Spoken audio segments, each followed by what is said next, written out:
You're listening to the PRO Media Network. The next level in entertainment. Let's go, baby, from the top. 1, 2, 3, 4, 5, 6, 7, 8, 9, 10,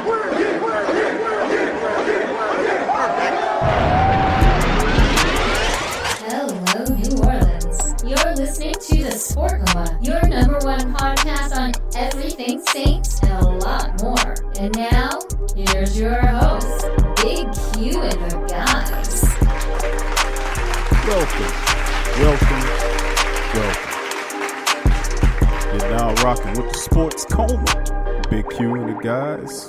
And we have intense, entertaining, educating, and enlightening sport talk from your favorite sports family. I'm Big Q, and you're listening to podcast 370 on the Sports Coma. And we are the number one independent Saints podcast in the land. That's right. Been doing this thing, man, going on 5 seasons. Lifelong followers, fans, supporters of the true down-hard black and gold, man. And I'd like to thank y'all for joining us on podcast 370. You know, I'm traveling on the road right now, family. So I'll be back home in the studio just right now. You know, we're moving around a little bit. So just bear with me. The previous podcast sound wasn't up to my usual quality. So, you know, I told one of our Sports Coma family, Mr. John Lister, big shout out to you, fam, that I was going to run it back. And this is it, among other things. But anyway, round of applause, y'all. That's for y'all, man. Come on, y'all put it together, man. That's for new and established members, subscribers, family of the Sports Coma, man. And like we said, we're going to go over today 370. And in today's show, we're going to talk about, you know, Drew's diamond situation. We covered this in the previous show. I'm going to give you a little update today as Drew did take the stand, man. I know it's not football, throwing football around, but that's our goddamn starting quarterback. I mean, we need to know what's going on with him. You know, we need to know what's going on with this whole crap with the guy shysting Drew out of his money, man. You know how Drew is about his money. You know, anyway, we're going to talk about that today. Also, we're going to talk about the fact that, you know, Sean Payton, I played something from the previous podcast about his thoughts on the NFL expansion, reducing the amount of preseason games, adding a game or so to the regular season roster, getting ready for that. You know, of course, Payton did say that they're mentioning several potential ideas for shortening the season. We knew this was coming. Come on. We knew this was coming. Preseason in many cases is getting really dull and boring and garbage. Come on, family. You know I'm telling the truth. We don't need all them damn preseason games. Look at college. College don't have a lick of preseason games. They do a little stuff off the field. But, you know, chopping preseason, I wouldn't be mad if they chopped it down a game or even 2 games. I mean, seriously, what are all these camps for? And then you say, well, Q, they need to simulate it in a real game environment. But, I mean, be honest with you, how many minutes are they actually playing their starters in these games so they can get any real world experience in the game? They ain't playing them in there. Come on. You know, speaking from a Saints perspective, I know Drew Brees last preseason, a quarter? A whole 4 games? That's a waste, man. Then you said we need to find the depth. I think you got enough camps, enough OTAs, and every other thing where you can be able to evaluate what talent you need. Plus, I think that it's going in that direction anyway. But we're going to break it down more thoroughly than that. Also, we're going to recap OTAs from a few days ago. We're also going to talk about the Saints did host the DBs. We're going to talk about that once again. And then the Saints Hall of Fame induction with Colston, Bush, and Kathleen Blanco. We're going to talk about that. Gerald McCoy is off the market. Of course, I mentioned in the previous podcast what his deal is, and plus interviews from Coach Payton, defensive ends Marcus Davenport and Mario Edwards Jr., and then, of course, Ted Ginn Jr. He's going to chime in as well. So let's just get right into the meat and potatoes of the matter and talk about what's going on here. Now, like I said, we covered this before, but let's get into the Drew Brees situation. This is happening out in San Diego, and according to an article from New Orleans Advocate, they're basically breaking it down and saying that Drew's accusing the jeweler of using his friendship to scam him. And, you know, Drew kind of is a private guy. I could tell that he don't like all this to be out there, but he testified in this lawsuit against this fool that scammed them for a crap load of money. Now, he spoke on the first day of testimony and arguments in the civil trial pitting him against La Jolla, California jeweler Vahid Moradi and his company CJ Charles Jewelers. Now, Brees missed the offseason workouts earlier this week so that he could be out here, so he can be sworn in with him and his wife Brittany. They out there testifying, and he explained how Moradi and CJ Charles Jewelers, the store, sold the couple, Brees and his wife, $15 million worth of diamonds, one of which was a ring that cost them more than $8 million. Now, this was between 2012 and 2016. And you may say, well, how did this happen? Well, Drew began his career in San Diego when the Chargers played there and still remained. He still have a house there. And he became friends with this guy over 15 years. He trusted him so completely that he invested roughly about $350,000 in a software company recommended by this guy. And he considered even investing in another store with him. But then all of a sudden, Drew did get wise to the scam and testified that Moradi portrayed the diamonds as investments that would rapidly accelerate and appreciate and could weather downturns in the economy like a financial collapse. So Drew buying diamonds as opposed to like a lot of people buy gold or buy silver or buy some precious metal that can kind of stave when that toilet paper money that we've been spending, on that fiat stuff that we're using, when that completely kaputs. If the economy falls and collapses, they have something sturdy they can ride with.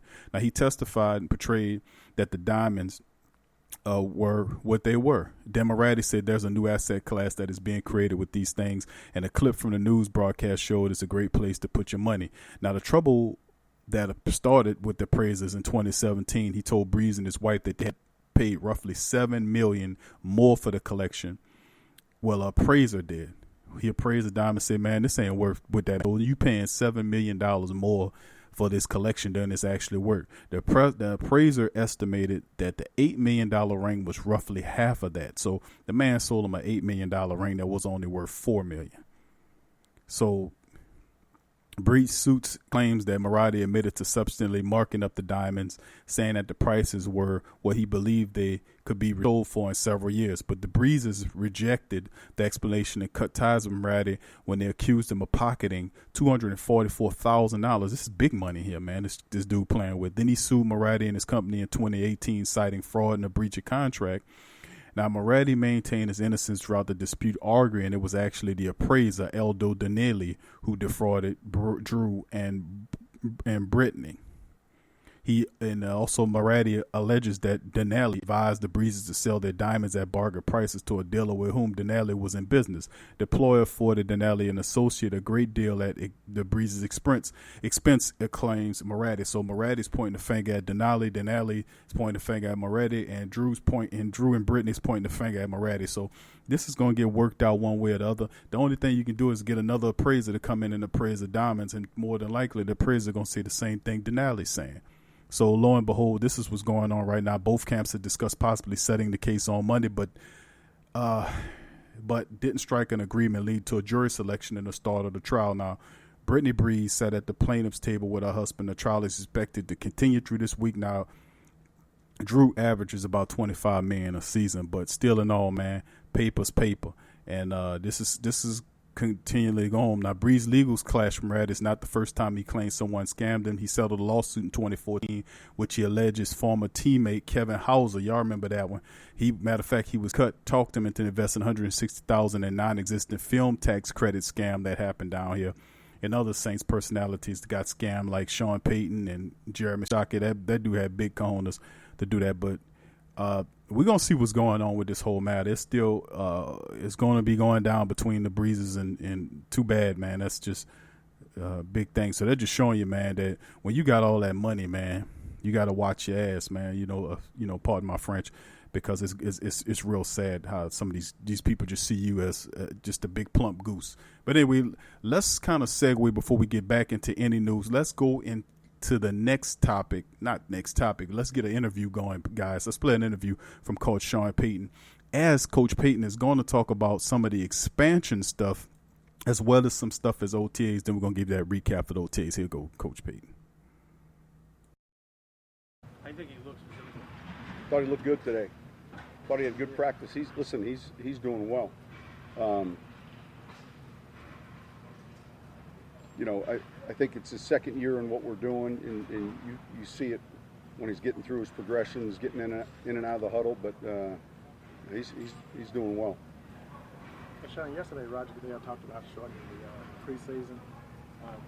How much time does it take to actually evaluate? You feel like 4 games is enough to evaluate? Look, there's been a lot of discussion relative to the preseason and the regular season, and honestly, I think a lot of that will be something that's handled by the management council and the union. So there's probably 3 or 4 suggested, reduce it 1 game and add 17 to the regular season with an alternating, 8 and 9 home season schedule. And the years that you'd have 8, you'd have the 2 preseasons if you were going 3. There's been discussion of 18 regular season games. Honestly, that'll be something I think those 2 groups will work through. Sean, do you see a need to play more? Well, I see. Look, the significance of the preseason, obviously,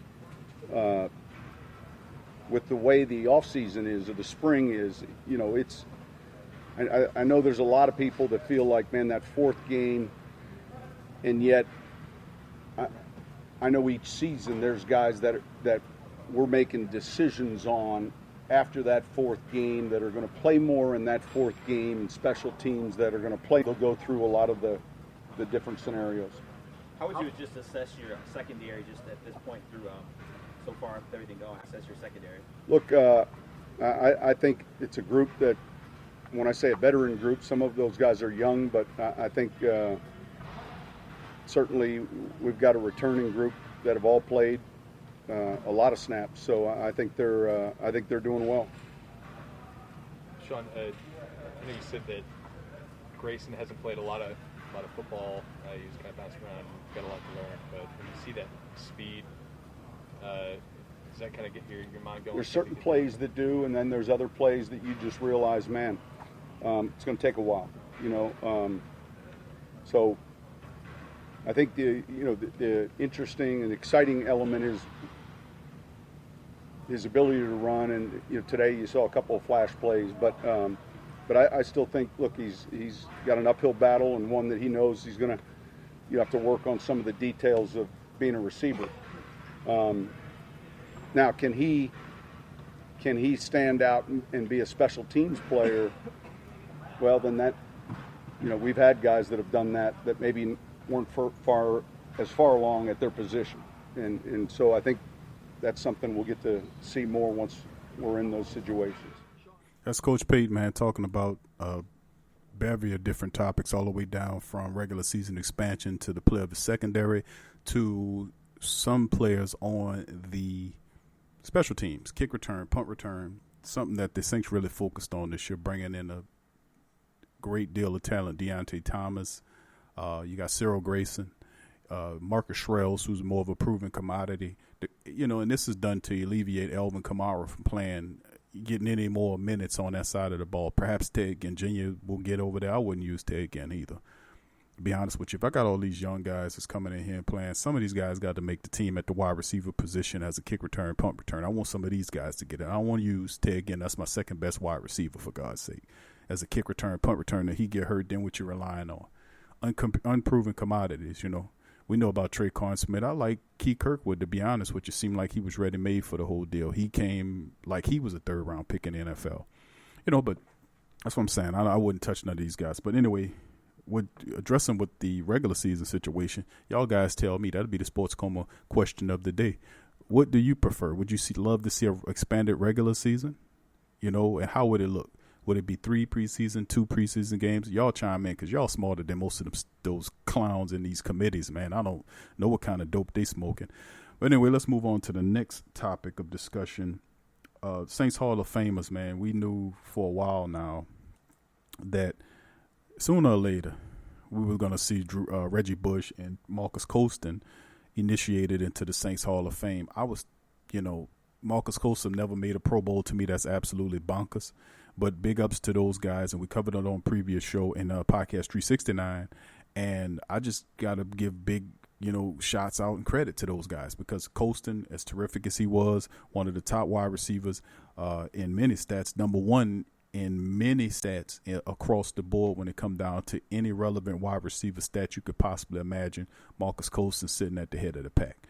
I mean, so you got to, give him credit just for the mere fact the way he came from. The man came all the way from a 7th-round draft pick, started on the team, then ended up becoming the best receiver in franchise history, not named Mike Thomas. Of course, Mike Thomas stays with the Saints if he's going to shatter the records and then reset them. Something like Drew's doing. But anyway, I covered the stats on some of these guys. Reggie Bush was with the Saints from 2006 to 2010, and he was absolutely stellar coming out of, with that Heisman Trophy out of USC. He was, I think, 3rd overall pick that year. Came in and was absolutely astounding for the Saints. He was made all-rookie team in his first year there. He was real pivotal. He finished his Saints career with 4,232 yards from scrimmage, 294 receptions, and 29 touchdowns. Versatile weapon. Reggie Bush, if you watch some of his old plays, just electrifying, leaping over. He was the one that really popularized jumping over mugs, just leaping over people. Stuff that they doing now. Reggie Bush kind of just made that his thing. I mean, literally just jumping over people. He was terrific, elusive, catch the ball out of the backfield. I mean, Reggie Bush was absolutely awesome, man. Loved watching that guy play. Marcus Colston, that 7th-round draft pick I talk about, came out also in 2006 to 2015. Played his entire career with the Saints. Lifetime Saints players. You don't get those rarely. 7th-round draft pick. Matter of fact, the man was 252nd in the draft. Just amazing what he was able to accomplish. Coming out tied for 2nd in the Rookie of the Year back in that 06 year. With 70 catches, 1,038 yards, and 8 touchdowns, earned him a spot on the All-Rookie squad. Too bad he didn't get a Pro Bowl appearance. They've been robbing Colston. Been robbing him. But anyway, he finished his career with 711 receptions, 9,759 yards, and 72 touchdowns. That's all top in Saints franchise history. His best year was 07 when he had 98 catches for 1,202 and 8 scores, and that wasn't good enough to get him in the Pro Bowl. So I don't know what the hell they was looking at. That's why I say, I don't know what dope those guys been smoking. And then, of course, Kathleen Blanco, who's not a football personality, but she was the governor of the state during the time of Katrina. And, she worked well with the state to get the money flowing to fix the dome in the arena and a lot of things dealing with helping the city and the area come back to normal. It took a long time, but Kathleen Blanco kind of, after she got out of the office, that was a real pressurous situation that woman was. You could see the stress was on her during that period of time, and nobody would want to deal with nothing like that. But she handled it with grace and style and elegance. Should have gave her a bigger award than the Saints Hall of Fame, but I ain't mad at you. So big ups to all the inductees. That officially, that won't be official until in October when they really bring them into the fold as Saints Hall of Famers, not NFL Hall of Famers, but Saints Hall of Famers. All right, let's go into our next group interview now. The next interview we're going to hear from will be let's listen from Ted Ginn Jr. Ted Ginn Jr. talking about what's going on with the Saints. Here's Ted. Would you be up for it or against? Me playing this league for so long, seeing what 16 games is all about, to add 2 more and have to go through all that banging and different things like that, I really don't see the point for it. If they added players to the roster, expanded the rosters, and maybe took some of the wear and tear off the players that way, do you think it could maybe work? We could design it any way you want to design it, you know what I'm saying? But it's just still, if I ain't getting the wear and tear, he is. If he ain't getting it, I'm getting it. Like, it don't really change, who's getting the wear and tear. It just add more TV time. But like last year, if there were 18 games, wouldn't it have benefited you in a way because you would have gotten to play more regular season games? Yeah, but 9 times out of 10, you don't have an injury every year. Or you try not to. It's just as hard to get back for 16 games. It's going to be just as hard to get back for 18. That's just my opinion. As another speedy guy in this roster, what has impressed you the most about Cyril Grayson so far in the time that you've seen him at OTS? He's just coming out and working. That's all you can really do. Showcase who you are. And that's what he does. He came in and, doing everything that he's supposed to do. as a young guy, you know, and picking up from the old guys and just, you know, going for what he knows. Ted, you know this receiving core better than anybody. What does it say about you guys that you didn't make any additions in the offseason to this group? Well, first off, they believe in us. You know, they believe in what they have.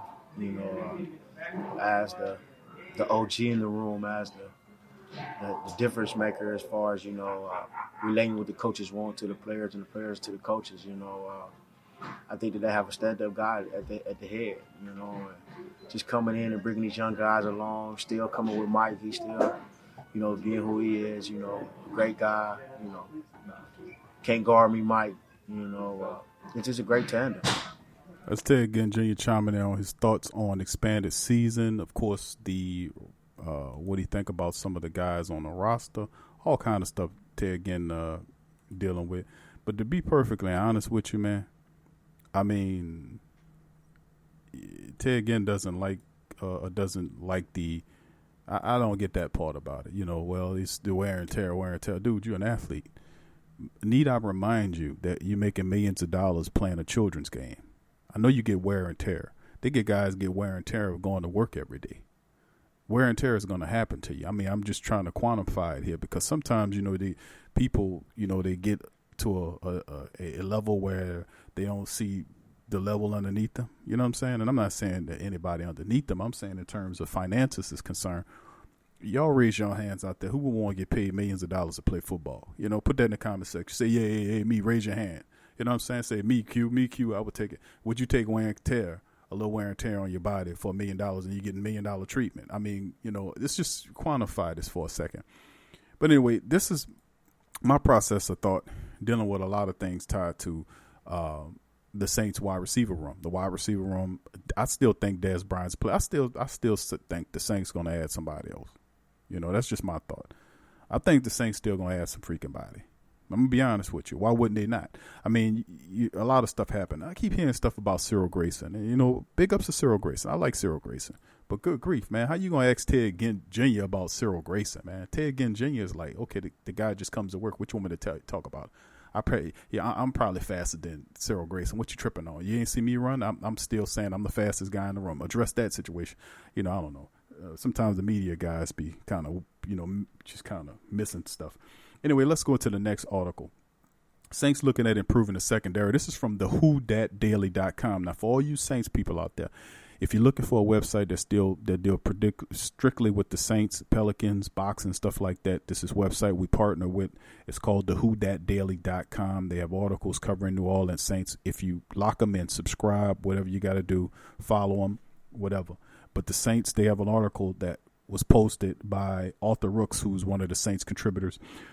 He said he broke it down about the new Saints looking at improving the secondary with the latest DB trials. And, of course, this happened the other day when the Saints brought in Kayvon Webster, Cody Sensabaugh, and Prince Charles Iwara, whatever the hell his name is, you know. 3 guys. And, of course, these veteran guys coming in not to move any of our top 3, which is Lattimore, Apple, and then you're looking at Patrick Robinson. So you're looking at P-Rob. P-Rob's there at the 3rd slot. Now, from what I've been gathering on P-Rob, he's healthy. He's ready to roll. So, you know, it's always that what if some factor if P-Rob goes down like he did before, if any one of our top 3 go down, we're in trouble because we got to reintroduce P.J. Williams back into the fold, into the starting 3, or either Ken Crawley has to circulate back, and then it's Justin Hardy, and then behind him is a bunch of improving guys. There's Marcus Sherrill's there, but Marcus Sherrill has not been used in the capacity to be a starting defensive back. So, you know, I'm not saying that he can't play that position. I'm just saying he never was. And strictly, to be honest with you, I would like him to focus on the kick return, punt return aspect of it. That's what we're paying him to do because he has real results in that field, as opposed to any of the rest of the guys. Now, you have the other guy did a lot of stuff in college, but, you know, we talking pro level stuff here. We talking about pros. Now, Kayvon Webster, 5'11", 190-pound cornerback who who last season spent time with the Houston Texans. Now he's a 7-year vet from the University of South Florida who had previous stops with the Broncos, Rams, and the Texans. Now his career stats, he has 67 games played with 122 tackles, 21 pass breakups, and 2 INTs. Cody Sensabaugh, this guy comes over from Pittsburgh. He's an 8th-year veteran from the University of Clemson. His previous stops were with Tennessee, the Rams, the Giants, and then Pittsburgh. Last year, he played in 101 games, collected 261 total tackles, 32 pass breakups, and 3 INTs over that 8-year career. And then there's the least experience of the 3 that they brought in, which is Prince Charles Awora. 5'11", 193. He's out of Western Kentucky. Was drafted in the 7th round by the Niners back in 2016. He might be he is considered a long shot out of the 3 to make it because of his inexperience, but he might be the most gifted athletically of the 3. So, he also had practice squad stops with Washington, Kansas City, and then he was with Atlanta last year. What are we looking at with these people? I mean, if you bring in 3 veterans, obviously you're going to look to try to add something. This is an attempt to kind of solidify the back end behind P-Rob with a veteran. And I feel, to be honest with you, I know a couple of people don't like Sensabaugh. I know people don't like Sensabaugh, but I'm going to keep it real with you. Who would you rather have back there, truthfully, fam? Would you like to have Sensabaugh back there or Ken Crawley? And you probably say, well, Q, it don't make much difference at all between them two busters. I mean, but listen, man, truth be told, man, is that you got to look at it, man. The Saints are doing what they're supposed to do. And we talked about this before. It's like, if something happens behind the back end of that damn defense and one of those guys get hurt, then we're going to be in the same situation we was last year. And P.J. Williams, don't get me wrong, I'm not trying to take nothing from P.J. P.J. plays when he plays, but he make He make a crap load of mistakes constantly, and it just kind of pisses me off with P.J. Williams, man. He just can't seem to consistently get anything to kind of get things going. So I don't know, man. But Fixer or D-Fix-It says Cody's one of the worst cornerbacks in the league. I'd rather go with the young guys. I hear you, brother. But listen, man, I don't know if I can't agree with you on that. One of the worst. He can be worse than Kent Crawley. Come on. They missed me with the potential comment. I'm telling you, nothing. Kent Crawley is pretty freaking bad. All right, let's move on to the next discussion, the next topic. We're going to talk about Gerald McCoy. Of course, Gerald McCoy, we had him on Saints Watch, and ultimately he pulled a move where he went a few places, Baltimore, Cleveland, then ended up going to Carolina. I was like, I don't like how this is playing. Of course, Ndamukong Suh was out there. He went to Tampa, and now Gerald McCoy circles back and comes back into the NFC South, but this time with the Carolina Panthers, signing a 1-year deal. They estimated, according to NFL Network, a 1-year deal at $8 million, and it has the potential to be a $10.4 million deal. So he signed the fattest contract that he could possibly get. He was due to make, $14 million with Tampa. They got rid of him, and he gets paid what could be up to 10. I guess if he meets certain criteria within his contract, it could be 10.4, whatever you want to call it. But he'll join a very stout defensive line that features the like of Kewan Short, Deterrio Poe. I mean, that's going to be a formidable line to deal with Carolina. We just got to get our offensive line ready because them guys come into play, man. Gerald McCoy off the market, y'all. So that's the end of the Saint Watch dealing with McCoy's ass.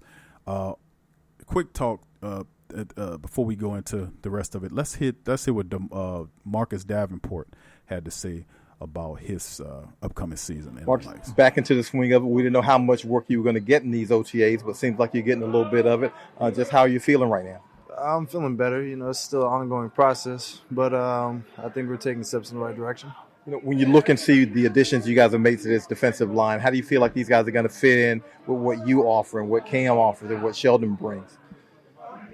As a unit, I think we've progressively gotten better, and it's not just what we bring. We're a unit, so that's definitely going to be shown, and that's why we're in OTAs. To really learn that chemistry. How different are these OTAs for you? This is your second time around. You kind of have a better feel for what they expect and what to do. There I go. I'm still in the same thing. I'm still just trying to make it through and just get better. I think that was the focus last year, and that's still the focus. Yeah, but your head can't be swimming as much as it was last year. No, it's just more on myself now. It's not about learning the playbook. It's about learning myself and my game again. You know, what are you discovering about yourself? It's fun to go fast. So, I think that's probably the best thing I have to learn. Just keep on going fast. The rest, me and my coach will take care of. It's tough to link last year to this year in terms of performance, but you guys finished out so well last year. Does that help give you a sense that you guys can start fast this year? I don't really know. I don't think anybody's really thought of it like that. I know we're still mad about last year, and more or less on the fact that we were just one play away, and now we got to get better to actually gain that play back. Somebody's still mad. I thought we pushed this aside, and this is a new season. Isn't that what Cam liked to say? That was last year. This is a new year. We have to focus on it now. See, it's two explanations. I've said this numerous times in the podcast. I mean, we've been doing the show for a while. I mean, but like I said, it's two responses. It's the response about, we moving past it, and this is a whole new year. That was old last year. This is this year, and we're going to focus at being a better team. And then all of a sudden, you hear peaks and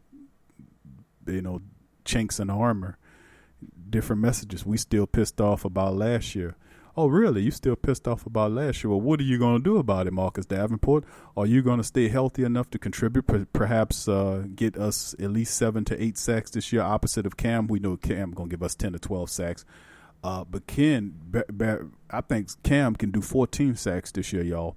And I'm going to tell you why. Malcolm Brown is a big addition. He sucks up 2 guys right here.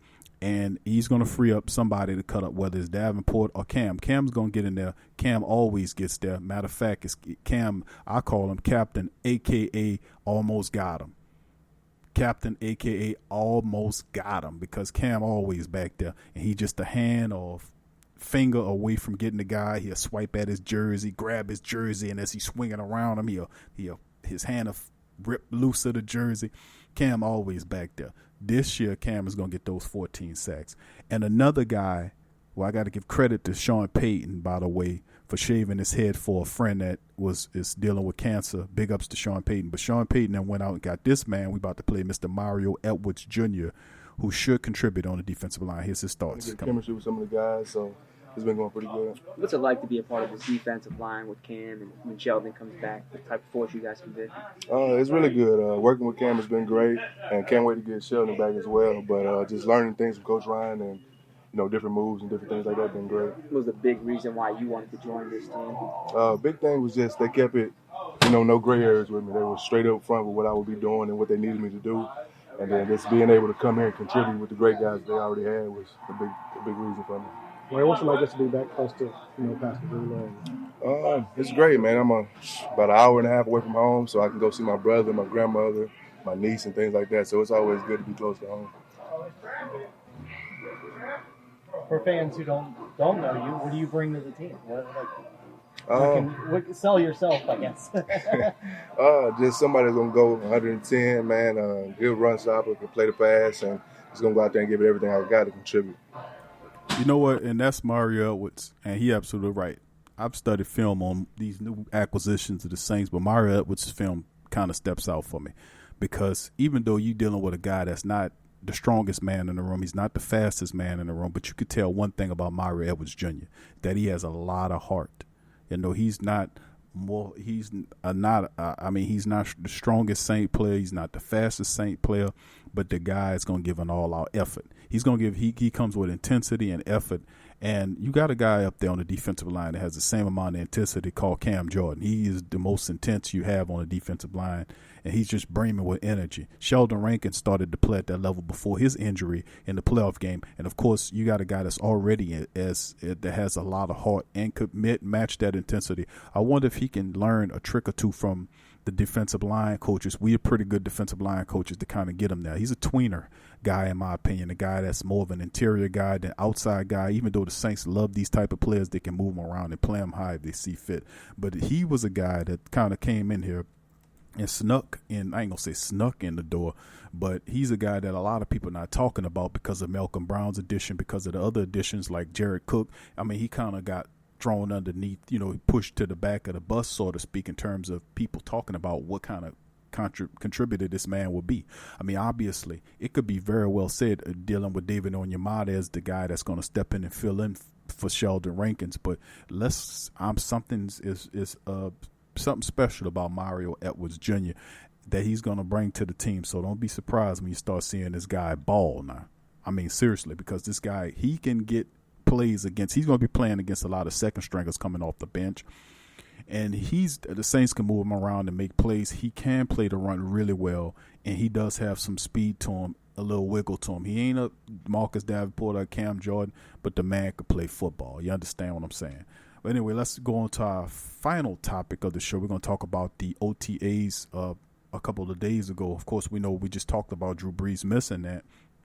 And, of course, Teddy Bridgewater, who, like we said, Teddy Bridgewater looked really terrible in that Carolina game at the end of the season, really terrible. So whatever snaps that he can absorb while Drew is away fighting for his money, he better take them and run with them. I mean, seriously.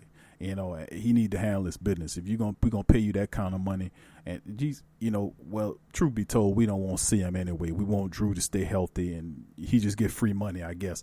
But he needs to learn the system. He's getting paid $17 million to go to Saints QB school to be the potential leader of the team after Drew retires. So it's going to be interesting how this whole little deal goes. But he felt that for him, and of course, Sean Payton did say that it was a good opportunity to him, and there were 8 other Saints who didn't participate in the practice. Larry Warfoot, we still don't know what that injury is. They say it's undisclosed. I don't know what it is. I've been looking. No word on it. I'm going to keep searching. Chris Banjo's knee, Sheldon Rankins, it's his Achilles. They were absent. And, of course, absent was also wide receiver Cameron Meredith, Keith Kirkwood, Deontay Harris, and Traven Durrell, and linebacker Chase Hansen, the undrafted guy. So, not too much to talk about in that OTA in terms of plays or people making plays or what have you. Basically just regular stuff going on. No outstanding stuff as of yet to really throw at you. Of course, a lot of people want to know what's going on with a few, with a couple of the wide receivers rooms. We just have to wait and see until next week when more practice come in to fold for New Orleans. Now it's gonna be fun, man. I just saying this to me, besides the regular season, it's fun kind of looking into today's, where the team is at as it's starting again. This is the start of the team building itself toward making a deep run toward the Super Bowl. This is the start of it, and it's fun to see what players are going to come in and possibly help with that transition, to help move guys in the position where they can contribute and help the team get to that next level. So, like I said, the addition of some of the guys, especially at the coach level with the special teams room, Dan Reese, who came over from the Dolphins, the guy, Sean Payton, man, just got rid of everybody. And I got to go back and I got to give Coach Payton a lot of credit because he brings in this man, Reese.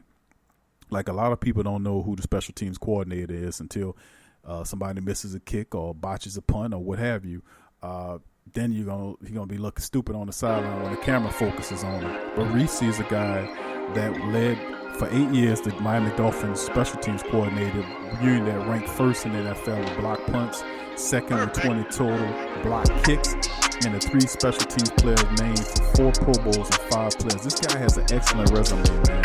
And him, and along with other players and the coaches they added under this guy, they serious about making that special teams unit step up. Well, this has been Sports Coma. I hope y'all appreciate it. I appreciate y'all for joining us. Big shout out to all of the contributors. Big shout out to all of the people commenting, subscribing, and showing support. So feel free to share the show. We love y'all. Who dat to all my who dats and Sports Coma people out there. Y'all love the show. Share it. Hit the subscribe and notification buttons. And we'll see you later. Peace out.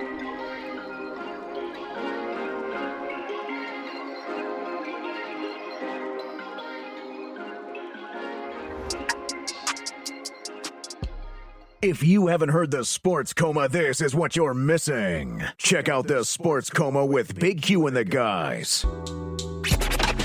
On a Saints and Pelicans fan, so the only podcast I can get my fix is The Sports Coma with Big Q. The guy's intense, funny, and they always keep it real. Check out The Sports Coma with Big Q and the guys.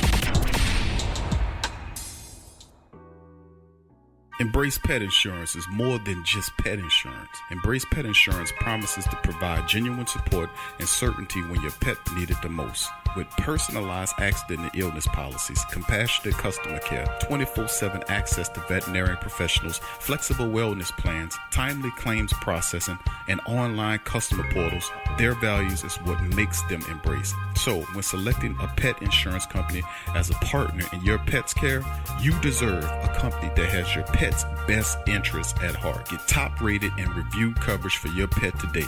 Up to 90% back on bills at any vet, total protection, pet insurance and wellness, and dependable claims payments. Get the top-rated and reviewed coverage for your pet today. Go to EmbracePetInsurance.com. That's EmbracePetInsurance.com. Check the link in the description section below. Are you a boxing fan? Check out Ring Kings Boxing only on the PRO Media Network. Sports fans are gearing up and saving big at Fanatics.com, the world's largest collection of officially licensed fan gear. From all the leagues, teams, and players you love, unique one-of-a-kind designs exclusively by Fanatics, and autographed collectibles from today's biggest stars shipped directly to your home. Join Fanatics Rewards for free to earn fan cash on every purchase. Shop now and for a limited time, get 20% off all orders. Fanatics.com, officially licensed everything. Hit the link below and rep the black and gold today. Who that? Do you need a domain name? How about a host for your website that can work with WordPress? Try Namecheap.com. They make registering, hosting, and managing domain names for yourself or others easy and affordable because the internet needs people. Namecheap is an ICANN accredited domain register and technology company founded in 2000. It's one of the fastest growing American companies according to the 2018 Inc. 5000. Celebrating nearly 2 decades of providing unparalleled levels of service, security, and support. Namecheap has been steadfast in customer satisfaction with over 10 million domains under management. Namecheap is among the top domain registrars and web providers in the world. They offer a full selection of popular and unique domains along with fully featured hosting packages, SSL security certificates, WhoisGuard privacy protections, and more, all at the lowest prices in the industry. So if you need a domain name or hosting or anything else, think Namecheap.com. That's right, Namecheap.com. Check the description section below for link.